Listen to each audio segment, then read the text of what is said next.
Welcome back to Brick and Brand, a podcast at the intersection of retail and entrepreneurship. We're your co-hosts, Delaney and Bretley Roach.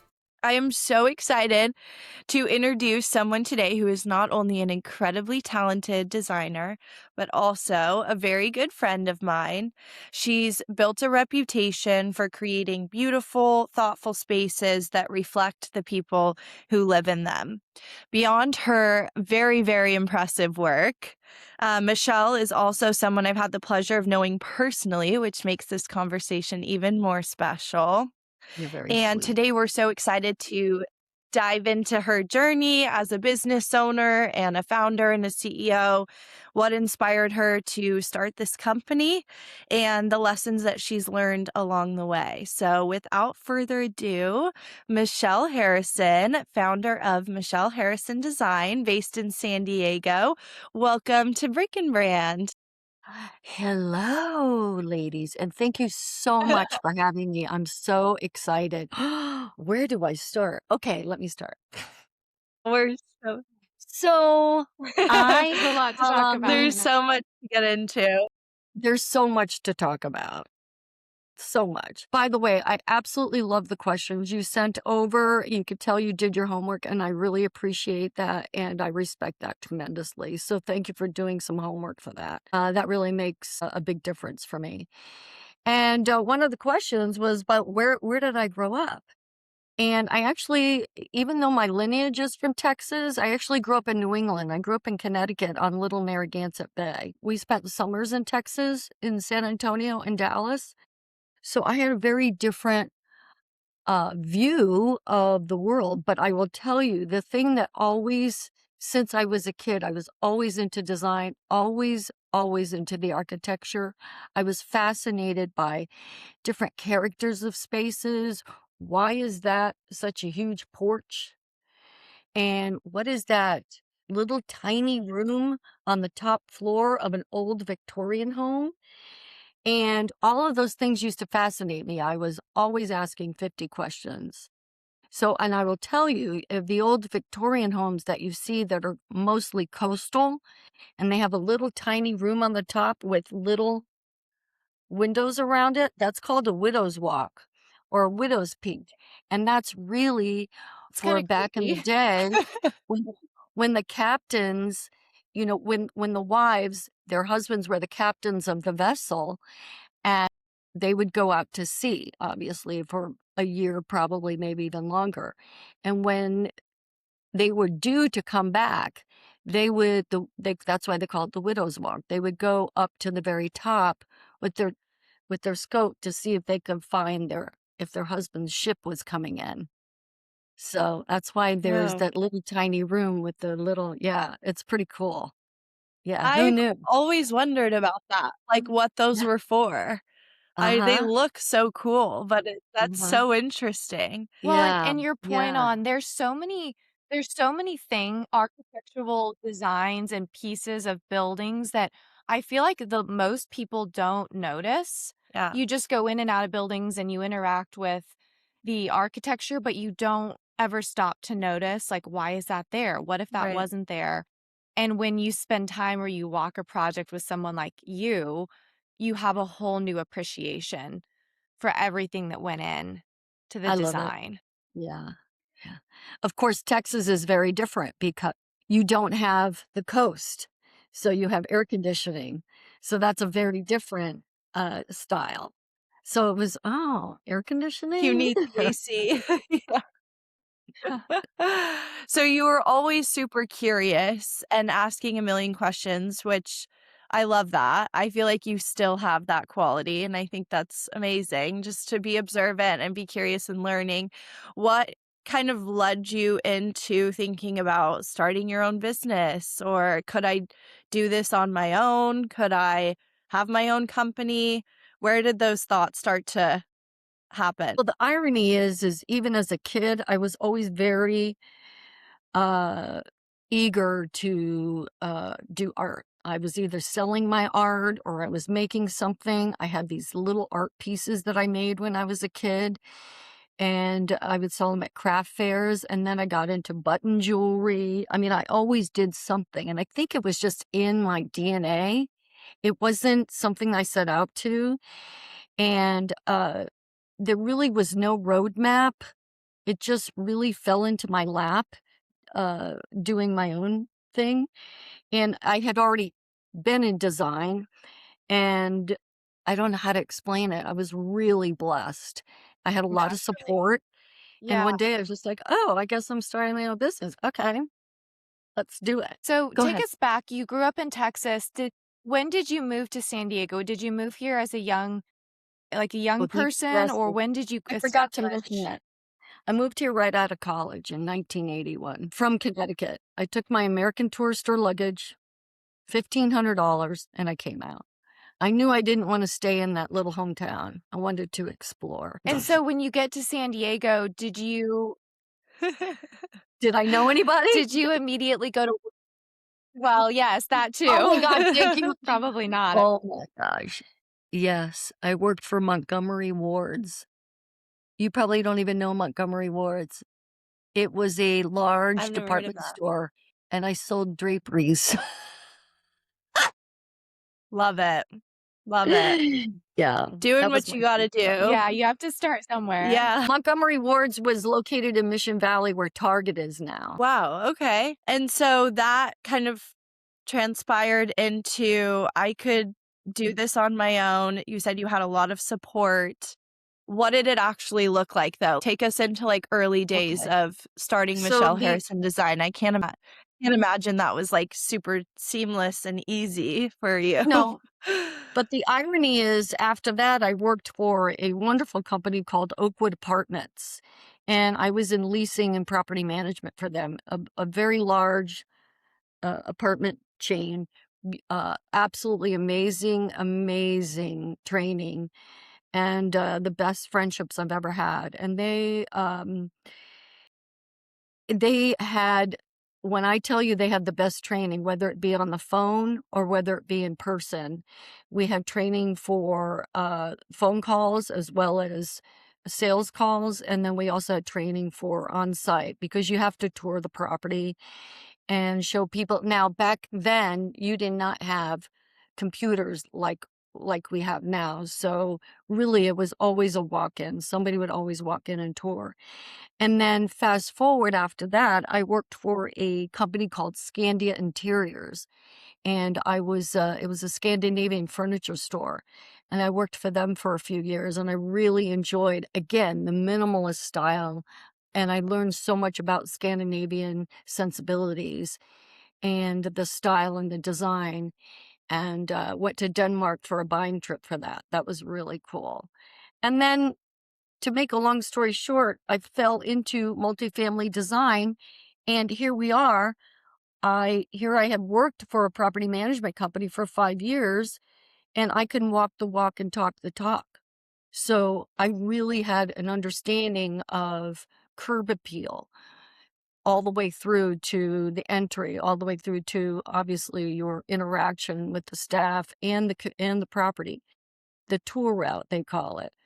Um, it was really still look back and I'm fascinated how my higher power had it all planned out for me. It was very cool. I'm Mhm. very, very lucky. Well, I started my career in property management also for 5 years, and so I think that's such a versatile field if you're getting into any sort of real estate, business design on the property side, having that property management experience, it really does kinda show you, like, ground floor, Yeah. how things are 100%. managed, how the nuts and bolts work. And so I'm very curious because you make it sound so easy, but you did the property management, you're kind of learning everything in San Diego. Were you building up potential clients at that time or a Rolodex? Because when you start your own business, you had to have those clients, or did you go cold calling from day one? Kind of what did that transition look like? Well, after that, I worked for a large design firm in Dallas. I was in marketing for them, and then I was commuting back and forth. And to be honest, I just didn't want to travel anymore. It was, I was in my I think I was in my late 30s, and I did not really feel like I had a home base, and I really wanted to plant myself. And it just I had a couple people that recommended me for something, and one was a condo and one was something else, and then it morphed into that. And it really fell into my lap. It really did. It was that. But you have to look for those opportunities and you have to say yes. But I was so burned Right. out, was willing to take anything because I didn't want to travel anymore. It was a lot. Yeah. That's so valid. When you started the company, was it just you? Or Yes, did you start it with a few assistants or others? Just you? just me. And I've kept it pretty lean. I'll have a couple 1099, but I've never been, to be quite honest, I'm not a good manager. I just want to be everybody's friend. So, deadline, what's that? Okay. You need to show up here, not leave the house at 9 o'clock, things like that. I always kept it very lean. You know what it is, ladies? When you have a drive and you want to prove something, I was not the smartest girl. My sister was the smart one. I was designated the pretty one. And when you have a drive and you want to prove that you can do it, there's nothing I wouldn't do. There is nothing I wouldn't do. I learned, I grew, I asked questions. I just absorbed so much information and I followed people. I followed people on Instagram. I stalked them.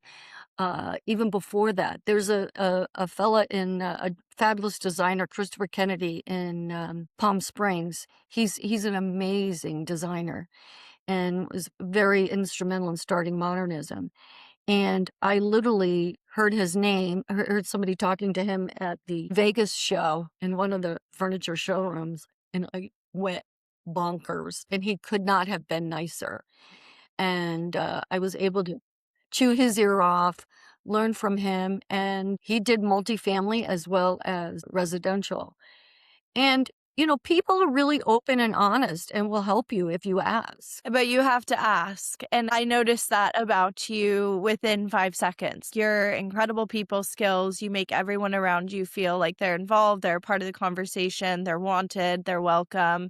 And you find a way to relate to people and have those intimate conversations and experiences right off the bat.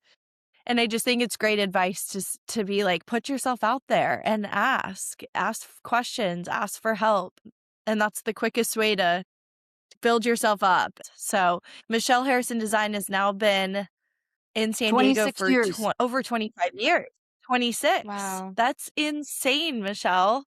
Yeah, That's don't get me that. incredible. Pat yourself How on did the that back, happen? girl. That's a big deal. Listen, I'm kind of a I big love it. deal. No, that's huge. So Thank what does you. it feel like to be like, what are some of the maybe the pros and the cons of being the CEO, the founder, your name's on the door, keeping the team really slim? That's a lot of responsibility to carry. And your reputation is everything in this industry. So what are some of the pros and cons to that? Well, your name is on the door, so yes, you really have to be cognizant of that. What Yeah. I always have found, and I've always been like this as a kid, is I'm just the type that likes to involve people. Oh, you have a car? You have wheels? Let's put it together. And I do feel like the more we can support each other, the better off we are. I don't think about, and I should do this more often, but I don't think about what's in it for me. I'm always thinking about, oh, you have a property? Oh, how many units? How many units can we fit on that lot? And I have a buyer. So those are the things I think about. But that's really what excites me, is to make those connections. Like I did with R&R Construction, and then with you and Sully, and then it morphed into some other things. Because when I have a faith and a belief in a vendor, and I know how tough it is out there, I have to share it with people, and I have such respect for Jill Morton who referred me to you, and I thought, "I have to do this. I have to do this." And let's just say like attracts like. Now, of course, not everybody's gonna like you, and that's okay. That's okay. Not everybody's going to like my style, and that's okay. Yeah. Michelle, are you doing primarily ground up construction projects? Do you go in and do like redevelopments where you redesign everything in an existing building? What is your primary client base in San Diego? Both, both. We've done some infill in North Park, and then we're actually working on a remodel of a neighborhood called Signature Point in Carmel Valley. And that's a beautiful community. It's 25 years old. It was built more as townhomes with garages and has a big clubhouse, tennis courts, pool. It caters towards families, and again, that demographic is going to be very different than a downtown high rise. Right. Yeah. Right. Well, And something I've culturally, always wondered, totally. Yeah, the fabric of the community. Something I've always wondered is that design trends, it seems like they change quickly. And also you mentioned Dallas and San Diego and maybe other states you've worked in, and we talk a lot about Dallas versus San Diego on the show. How do you keep up with the design trends? And is there a difference going city to city? Is there trends that you see in Dallas that would just never work out here? And are you constantly staying abreast with kind of what's in and not to put too many questions into one, but when you're designing a space that someone's going to potentially live in for a long time, do you ever worry that this design will maybe fade out, no longer be, interesting to people in 10 or 15 years? yeah, thank you for that question. That's one of my favorites. Obviously, Dallas and San Diego are very different demographics, and San Diego is more of an outdoor community. We're outdoors. We Right. we ride our bikes. We go surfing. We go skateboarding. It's really incredible. And Dallas is very different. Dallas is a lot more avant-garde to me. But I don't necessarily chase trends. I like to be on top of it, and I will weave some of that in if I think it's a particular, say, design feature that would go well. But I think the most important thing is you really have to understand the personality of the community, the demographic. Who are we targeting? I mean, you're not going to have bling, a lot of gold bling and brass in North Park necessarily. Right. So Mhm. you really want to be thoughtful about who your demographic is. People always ask me, "Oh, what's your style in design?" I don't have a style. I target that market. Where do they shop? How do they dress? Where do they eat? What excites them? The other thing too is in this genre, uh, it's after COVID, it's a little tougher to get people outside. And in San Diego as well. So rooftop spaces are very important. And you'll find that people are a little bit more isolated and insular. And we're trying to get them out. And Mm, that's why there's complete communities, which we have here, which is properties that where you don't have to necessarily have parking because they're walkable communities. And Right. those have been successful. So knock on wood. I'm I'm so fascinated by that. Like having to read and understand the demographic and the people, how they dress, what they do for fun. Like that is so cool to me that you have to go and observe and understand all of that first and then translate that into a physical space down to the color of the walls and the decorations and things like that. There's so much that goes into it, probably way more than Bretley and I are even aware of, but it's such a unique creative skill. Where do you find the inspiration as you're learning about new trends or getting on top of these new trends? Is it travel? Are there places you've traveled that you feel like have really uniquely inspired you? Yes. Well, I love furniture. I go to furniture markets. I go to the High Point. I go to Vegas, and I've been to the Milan show, which is incredible. And again, again, when you walk into a space and you get goosebumps, then you know you've done something right. And Yeah. I'm sorry, I get really excited. But even that I love is it. yeah, even that morphs into retail or a restaurant. If you're just building a community and it's brown town, who wants to live there? You might lease it up, but people will not stay. Your residents will not stay. And then you have a large turnover, and then what happens? That's Right. that's not good for the bank. The banks don't like that, nor does the ownership. So Right. my favorite place is Paris. And what I like about Paris is they walk everywhere. They go to the cafes. And if you notice in Paris, the outdoor seating doesn't face each other. The little cafe tables face out and the chairs face out towards the street. They don't face each other. So you would sit this way and talk but looking out. I just love Yeah. it. Well, every little Interesting. area, I the love Very Marais is different. different than the Latin Quarter, that's different than Saint Germain. I love how different the personalities are, just like San Diego.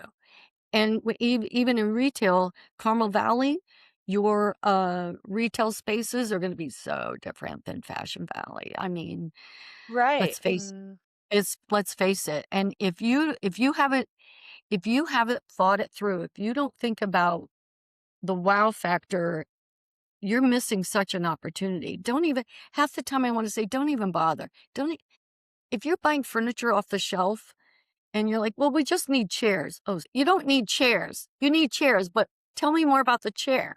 If you have Right. people Yeah. that are going to be sliding in and out of the chair constantly, you want to think about the wear and tear on that chair. Maybe you have a Yeah. sleigh base on that chair. There's so many different elements that go through it. I could talk for days. I could talk for days. I get really excited. I'm so And you're blessed. right though that furniture and design, it makes you feel a type of way whenever you walk into a lobby or into a space. They may not we as consumers, we may not cognizantly understand, "Oh, it's coming from the chairs or the couch," but when you put all those pieces together, it's the same with retail spaces. It's Yep. how you feel when you walk in, which is like, "Wow, this is awesome," or whatever goal you're going for in that space. So, I totally see what you're saying there, and I love the fact that you're taking inspiration from around the world and kind of incorporate it into something that will work locally. I love it. So kind of back to when you were starting the business, getting things up and running, was there how did you go about as being the only person in the company? Did you ever struggle with assigning a value to the product or the offering that you're putting out there? I think that's a conversation a lot of people, especially women, struggle with is, hey, I'm going to undercharge because, maybe a discount will get me more clients. How did you kind of learn no, I'm gonna hold firm on what my value is and what I deserve. Yeah. You know, that is the best question and the best topic. If women can do anything, know your value. I'll be honest, I had a client who turned into a friend, and she told me one time, you need to charge more. Oh, Mm, because if I don't value myself, why would anybody else? Right. So, and great if you advice. are undercharging, then then that is the client you will get. If you're price driven, do I want a price driven client necessarily? It depends. If it's a friend, Yeah. no, I'm just kidding. I'm just kidding. But it really just, it really, I mean, again, if, uh, if I'm not valuing myself, nobody else is. And it really speaks to how one feels about themselves. I mean, as a woman, and I'm in my late 60s now, so I grew up I'm a baby boomer, and I've been in sales my whole life, and I've had all of those um, sexual advances and all those comments, and it's been a struggle. And Yeah. I mean, it's so much better now, but it's still out there. Not I don't want to hop on that, but it's hard to navigate that and then also value yourself. So, I mean, luckily Mhm. 2026, we're so far ahead, even from 2000 when I started. light years ahead. So I think that's great. But holding firm, I mean, I recently held firm on a proposal, the highest proposal ever in my career, and it was signed, no problem. Wow. What? Yeah. Wow. What? That's amazing. I'm so like, oh my God. Well, Oh my God. it reminds me of something our dad would always tell us because we encounter that on the brokerage side Yeah. too. And there's a Mhm. lot of brokers that will say, "Oh, I'll maybe take a fee that's way below market just to get my sign up." And my dad always told us, we don't do discount brokerage. You don't offer discount brokerage services to your client, so you're not going to get that in return." Yeah. And I love that concept. It's like, Yeah. "No, this is my price, and that's because I'm going to give you the highest quality of service. Yeah. And if it doesn't work for you, that's fine." And I just think we need to keep setting the bar high in all the various fields, especially for women. 100%. 100%. And your dad, I believe, is a baby boomer as well. So he Yeah. Yeah. knows, he knows, he knows. Well, like, He knows I'll what's up. he does, and, well, if you put your name out there, you're gonna get all they dangle that carrot. Nothing's gonna happen. I'm not Yes. gonna get More anything. Yeah. publicity. Yeah. Yeah. They say in the South, So, "That dog don't hunt." yeah. I don't know if you've heard that expression, but they say in the South, I "That know I dog don't Have haven't. hunt." I you? love I love no. that. Yeah.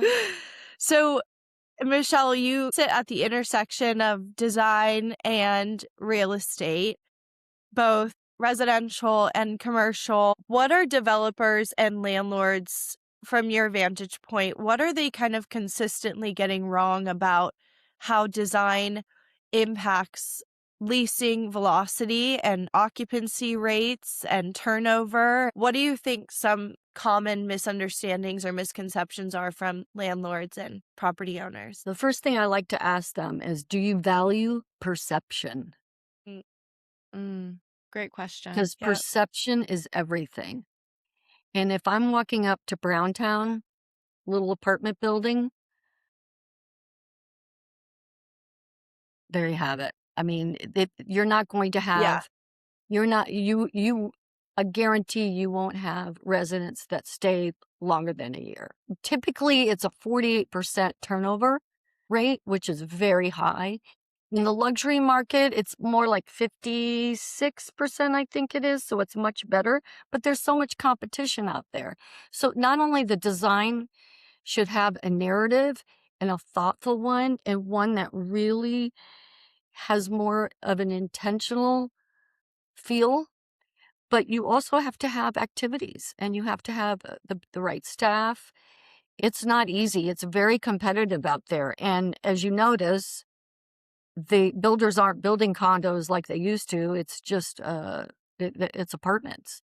And you're the demographic, say, is in San Diego for a year, then they go to New York for a year, then they go perhaps to London or Paris for a year. They can, because you work remotely, they value experiences more than they value a home.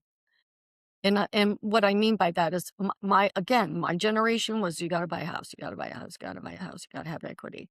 Now it's, we value experiences. Yeah, and I And can imagine on the landlord side, it costs extra money. There's more of an investment to go the extra mile to get that perception. So that's probably where landlords are saying, "No, let me try and cut costs," not understanding the full value or the longevity that it's going to provide a given project to have that Yeah. kind of heartbeat. yeah, and a lot of them, they say they don't have the marketing budget. They don't have it. They're out of money. Well, the truth is always revealed in the end. So if you Figure it have, out. yeah, you have to figure it out. Otherwise, you're not going to get. You may lease up, but say if you have 100 units, you may lease up, but you're always going to have. You're never going to be 100% full. You're always going to be in the 90%. Yeah. If it's a luxury market, or you're going to be in the 70, 80%. And that takes a toll on your bottom line. Yeah. 100%. Well, and I like what you said earlier too, that it's not just about the space, it's about the entire experience, from the staff and who's greeting them at the door and maybe the lobby. And we have the exact same thing, obviously, in retail. It's who are the Yes. employees and what's their experience when they go to the restroom. Like, it seems like a insignificant piece of going out to dine at a restaurant, but it is. The restroom being clean and the people working, being friendly and smiling. I mean, it's all part of the experience, and it's what's gonna bring the consumer back again and again. So, I'm curious because you mentioned turnover a couple of times and turnover rates. When you finish a project, are you, like, 2 years later or a year later, are you keeping tabs on the turnover, and is that part of, I guess, the results? It's a personal thing. I keep tabs. I'm just Okay. curious. There's Yeah. been a couple of them that ran out of money and they had to buy everything on their own, and the CFO bought it, and it hasn't performed well. And again, then what happens is they blame the property management company, which isn't fair. But Oh, yeah. there has to be a finger pointed somewhere. But I wanted to mention something. My late husband was in retail, and he was the managing partner of a store in Mission Valley called Hold It Contemporary Home. And even in the industry, he was known for the showroom. And the level of detail that man had was incredible. The experience, I get goosebumps even thinking about it. I actually met him at the Oh. store. He the Oh. store was clean twice a day. Every vignette was well thought out. The lighting was important. Uh, I mean, I could go through everything. The music, the aroma. Yeah. During the winter, like at 5 o'clock, he would light candles in certain vignettes, and he had a full-time merchandiser. And even down to the furniture tags were refreshed every 6 months. I mean, if you have an old furniture tag, then you know it's been sitting for a long period of time. And say Yeah. it's a Yeah. $5,000 chair, like, okay. All of a sudden it doesn't Why look, has this been it's here like a so beautiful, long that the tag is yes. yellow? And when you see a beautiful Yeah. woman walking down the street and her high heel is all chewed up on the bottom, and you're like, oh, that's what I need. Something's not right. Yeah. And then just like in restaurants, Bells and Whistles does an amazing, amazing experience in their design. And just like the Lafayette Hotel, the Yep. consortium holdings, they know how to bring the experience in, and they Yeah. maintain it. And I just really have so much respect for people that will go that extra mile, because then look what Lafayette Hotel did for the El Cajon Boulevard corridor. And so not only that, then guess what? All of a sudden, there's multifamily sites going up, Yep. because if you build it now, Yep. if that was just a brown box or a vanilla box, lipstick on a pig, none of that would have happened. But it Yep. drives business everywhere. It's so great. Uh, just if they could go downtown and do something downtown, let's Oh, make it happen. that would be amazing. What do you Let's make it happen. I can make a few calls myself. Don't even worry. I have a few people to call. Ring, ring, ring. And then I also, love when you that. think about it, Irvine Company, sold all of their office buildings downtown for pennies on the dollar. That affects multifamily. That affects retail. Yeah. So those are the Yes. things we have to really pay attention to. Well, that's political. I don't want to get into that, but we really need to pay attention to our experiences. What I'm hearing is like it's a ripple effect. Yeah. It's, hey, I'm going to cut corners here, and then it affects the entire block and who's willing to go there. And we see that. I see that in Dallas. I think it's true in Mhm. every city. People want to go where there's a vibe, where they feel a certain way, and then it just spills over and it continues to grow. So I love that we touched on that. I think it's so important.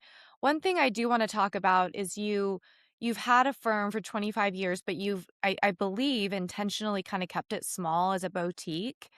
And you do so much volume and you have so many great projects in this very small, lean and mean firm. Was that an intentional decision? And if, as I'm sure it was, what was kind of your strategy in keeping it small. A lot of the people we have on the show were always talk about scaling, right? And opening multiple offices. So did you kind of intentionally say that's not my plan for my company? Yes. I knew, well, first of all, I knew that I don't have that skill set. I'll just be honest. I'm too ADHD. I'm too hyper focused, and there's no way I could have handled that. I would like to Yeah. say, oh, I have an office here, an office there. I have such respect for people that can do that. It's just not something that I can do. I'm just not a good manager. And I'm proud that I understand that about myself rather than trying to keep up with the Joneses, perhaps. But keeping it small and Yep. lean just was more manageable and more intentional, I feel. And I can talk to you about a project. I don't have to say, "Oh, what was that we did in Dallas Let or me Louisville?" call so and so. Yeah. Yeah. Yeah. Which Yeah, as you grow, that's gonna happen. It's like, well, I yeah, don't know. Let me get my Right. associate, my other yes. Right. colleague, which isn't a bad thing. It's just a different style of Yeah. business. And Absolutely. it clearly And you hasn't have to held you back. managing that again, managing people is very difficult. I can barely Yeah. manage my double. No, I get it 100%. But I love that you recognize what your skill sets are. And that's the detail orientation, laser focused. I want to be involved in every project. I want to know exactly what's going on and, who's working on what. And I'm gonna make that work for me rather than trying to follow the prototype of another Mhm. company maybe that's scaling rapidly. I think that's a really important lesson and something we talk a lot about. So knowing what you're good at and what your skill sets are and then leaning into that. Don't get me wrong, I have had total FOMO over the years and like, "Oh, I'm not as successful, or I'm not as good, or I'm not," typical woman, just crying on the shoulder. And I remember when my late husband one time, there was a couple years there where I seemed to be the one that had to go in and fix properties that another designer had done, and I was really frustrated with that. And my husband said, "Well, what's wrong with being the fix it? That's the hardest part." I was, "Oh, Right. well, sometimes it's just perception." Yeah. Yeah. Yeah. It's so It's easy to compare and say, I'm not as successful as so and so, or Yeah. criticize yourself, but it's Doesn't get you anywhere. no. Yeah. Have you ever, I'm curious, Michelle, have you ever been asked to do a project and maybe due to the people or the direction of the yes, project yes. turned it down for whatever reason, maybe later on in your career? What did that look like? There were 2 in 26 years. Yeah, and it was Wow. personalities. Okay. There were personalities, and it's not that we didn't jive, I just knew that they would never get off the ground, and I was right. Oh, I was right. That's yeah. all I can say. Yeah, protect your time. Yes. I mean, even though I was being paid, but I knew both of them. It was going to be a struggle, and sure enough, one of them went to auction, and the other one's about to go to auction, so yeah, Oh, it geez. happens. It happens. But again, I would never have known that unless I've been doing this for how long. And when somebody knows their shit, and just like, we got to Right. do this, this, this, this, and this. And when somebody says to you, all these other developers don't know what they're talking about, they don't know what they're doing. I know what Red to flag. do. Okay. Yeah. Yeah. Yeah. Alarm Okay. bells. We hear that also often. It's Yeah. like, okay, I'll call you. You don't call me. I'll call you when I'm Yeah. ready Yeah. to. Yeah. Something's not right there. Thing that's really, really important to me is partnerships. And I don't look at clients as a client. I look at them as a partner. We're a partner in this, and I take it very, very seriously. And I'm here to help you grow it. And also because I do have a background in leasing and property management, I understand every detail from the signage to, like I said, the tour route, I mean, let's talk about cleanliness. If your property isn't clean, don't even, I mean, you can spend all the money in design, but so there's just so many elements to it that you really need to factor in. And again, like I said before, just buying, okay, we're just gonna, again, a restaurant, we'll just buy tables and chairs from Costco. Okay. Right. You'll Right. be that restaurant will cater to that Costco person that is buying on price. And Yeah. Right. if that's your business plan, then I think that's great. If you're price driven, no problem. Do that. Go off the shelf. Otherwise, you're going to struggle. Mhm. Right. And let's face it, Right. real estate is not cheap, whether it's leasing, whether it's buying. It's not cheap. And if you're going to make an investment, you need to do it properly. And hiring the right general contractor. That's Yeah. another Mhm. story. Very important. Yeah. Yeah, totally. Michelle, we like to always ask this question kind of towards the end, but if you could go back 25 years ago to when you were starting this company from the ground up, what's one thing you would tell yourself that maybe you didn't know at the time? And we like to use this as advice and kind of free advice for all of our listeners, many of whom are founders or are trying to start something. What's one piece of advice you would have told yourself? A If tough I can one. impart any wisdom to any of the young people out there, please, please, please, please listen to Mommy Michelle. Do not take it personally. Do not take anything Yeah. personally. And it's not Yeah. about whether they like you or not. I was always attached to being liked. Still Yeah. sometimes. Still. I Yeah. mean, it's mother nature. We want to be liked. But when it comes down to it, it's a business. We have friends. I'm telling you right now. Oh, well, they're following. I hear this. Oh, well, so and so's following me on Instagram. Maybe I'll get an interview. No, you're not. No, you're not. No, you're not. What they follow you on Instagram? You just So what? can't. Yeah. Okay. You can't But take it personally, like the good or the bad. Yeah. exactly, exactly. I mean, the good, well, maybe 20% more we take. But does that equate to business if somebody's following you? That's what I'm saying. Does that equate Right. to what does that equate to? That just says they're following you. That could be their content creator following you to we don't know. Right. We don't know. I'm just giving an example of locally, but whether it's say I don't like this notebook. I don't like this chair. Okay, tell me why you don't like the chair. Well, if you don't personally like it, that's different. Tell me what you don't like about the chair. If you sat in the chair and it's not comfortable and you feel like that's not going to be comfortable for your restaurant patrons, well, that's different. That's different. But if you just don't personally like it, again, designers are there to guide you for not only utilitarian, but also the vibe. And I keep saying this, targeting the demographic. Who's coming to your Yeah. place?